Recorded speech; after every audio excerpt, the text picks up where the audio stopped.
The Michael Berry Show. Al Green is not serving his congressional district well. Most people know that. He's serving himself. But who will run against him? We were asked to speak to one of his challengers, and we readily agreed. His name is Deddrick Wilmer. Welcome to the program, Deddrick. Michael, man, I want to thank you for having me this morning. I want to tell the listening audience who in the Houston area, be careful in the severe weather we have this morning, today. What caught my attention is somebody sent me your bio and asked if I would talk to you. And I saw in your business background that you own a company called Gumbo Lending, which was spelled Gumbeaux. And growing up on the Louisiana border, that caught my attention. Give us your bio. Tell us who you are. Man, you're from Orange, Texas, man. So, Orange, Texas always was an extension of my life. My family, my mother's side is from Elizabeth, Louisiana, Allen Parish. So everybody who, migrated from Louisiana came to I call it the original Golden Triangle, where you're native of. But just me in a nutshell, I'm a public servant. I served Harris County, Mud District 248, as well as president and founder of Gumbo Lending. I've been in mortgage banking almost 30 years, man. So it comes with common sense, it comes with approach, and also it comes with discipline. And this is what the Ninth District needs. It needs real leadership. It needs common sense. And it needs an opportunity where everybody can work together to serve the needs of the Ninth District first. The Houston metropolitan area second, Texas third, and the nation beyond. And this is where we need to have that common sense approach, that someone's willing to work with all parties together to focus on the needs of the district, because it's a very, very, very complex district. Explain that. What I don't disagree.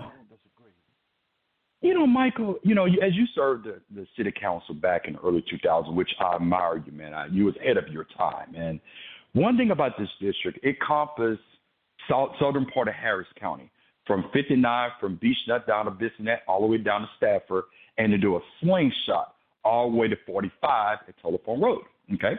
A slingshot. And then it goes all the way down to northern Brazoria and northern Fort Bend. So it encompasses a very true urban district, but also, too, it gives a very strong suburbia district. So it's the best of both worlds. But what has happened is that we have a current representative that doesn't understand that, who doesn't grasp that you got to serve the needs of Pearland and Stafford just as much as you serve, from Telephone Road on 45 on the southeast side of Houston, just as much as South Park and Sunnyside. You have to be flexible. You got to walk and chew gum at the same time. And what has happened, we have this one-sided representation, whereas that you got to take care of all of your constituents in the district and different income levels, just like we're talking this Medicaid talk we got going on right now, but you still got to get earmarks for your mud districts, but most important, your cities like your Pearland, who needs it, Stafford, who needs it. City of Houston get their share funding from the federal government. You and I both know that. But you have other municipalities who need that support as well.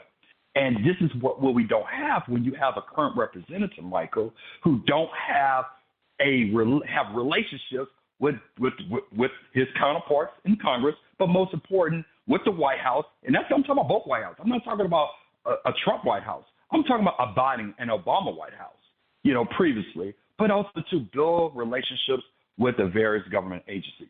That's what we don't have right now. Tell me a little bit, as you traverse this district, about what you hear, because you don't run against an incumbent if they're doing a good job. What are the complaints about Al Green? And I'll tell you, I knew Al Green 25 years ago, and he was a justice of the peace, and he was kind of a hell fellow, well met. He was a likable guy, slapped people on the back, nice guy. He was always very nice to me, and he was a guy in the community who was well liked. Was he corrupt? I don't know. It was a JP. You're trying to decide whether to kick somebody out of an apartment he hadn't paid for. But he was a well liked guy. And nobody didn't like Al Green. He remembered everybody's name. He'd been around forever. And he got to Congress, and he was under Sheila Jackson Lee's shadow, and it was as if he just kind of like said, I ain't hang around long enough, I can get a pension.